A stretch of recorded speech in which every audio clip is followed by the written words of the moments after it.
Halo semuanya, saya Ivana dari kelas 10 IPS dan saya ingin menjelaskan mengenai sejarah Islam di Indonesia. Yang pertama, saya akan memberi contoh mengenai peninggalan Islam yang masih ada sampai sekarang.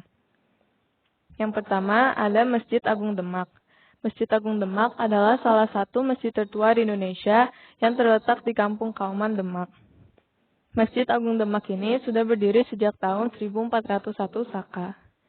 Selanjutnya ada Keraton Ngayogyakarta Hadiningrat atau juga dikenal dengan Keraton Yogyakarta.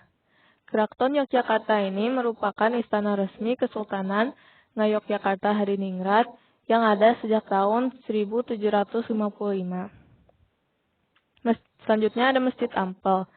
Masjid Ampel adalah sebuah masjid kuno yang sudah berdiri sejak tahun 1421. Selanjutnya, saya akan menjelaskan mengenai teori masuknya Islam ke Indonesia. Yang pertama ada teori Mekah. Teori Mekah mengatakan bahwa proses masuknya Islam ke Indonesia adalah langsung dari Mekah atau Arab. Dasar dari teori ini adalah sejak abad ke-7 di pantai barat Sumatera sudah terdapat perkampungan Islam. Selanjutnya adalah teori Gujarat. Teori Gujarat adalah teori agama Islam yang masuk ke Indonesia dibawa oleh para pedagang dari Gujarat. Bukti dari teori Gujarat ini adalah dengan adanya batu nisan dari makam Sultan Malik Al-Saleh yang bercorak Gujarat. Selanjutnya ada teori Cina.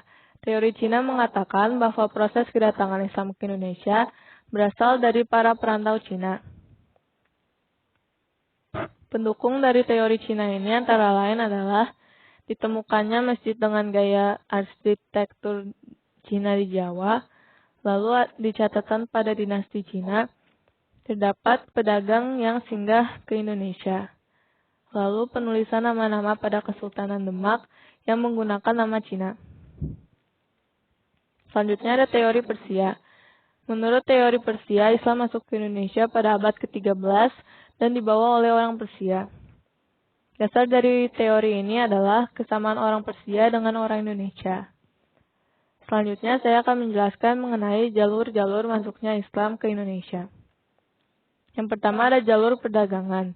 Hal ini didukung oleh letak Indonesia yang strategis sebagai jalur perdagangan dan bahkan menjadi pusat perdagangan di beberapa wilayah Indonesia. Para pedagang Muslim masuk ke Indonesia untuk berdagang dan juga mengenalkan Islam kepada masyarakat Indonesia. Selanjutnya ada jalur pendidikan. Perkembangan lembaga pendidikan pesantren yang lebih mengutamakan pendidikan agama dengan menyediakan tempat menginap bagi para muridnya, membuat perkembangan Islam di Indonesia sangat pesat. Selanjutnya ada jalur perkawinan. Para pedagang Islam yang telah sukses dan menetap di Indonesia, yang kemudian berhasil mempersunting anak raja atau bupati, memberikan keuntungan yang lebih pada perkembangan Islam di Indonesia.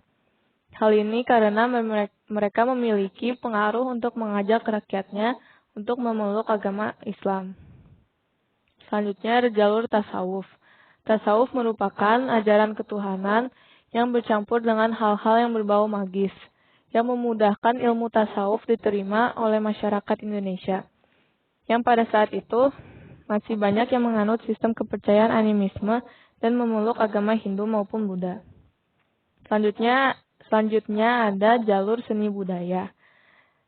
Islam masuk dan berkembang di Indonesia melalui jalur seni budaya, antara lain seni bangunan, seni pahat, seni musik, seni tari, dan seni sastra, yang disesuaikan dengan adat dan kebiasaan masyarakat sebelumnya, sehingga dapat dengan mudah diterima oleh masyarakat.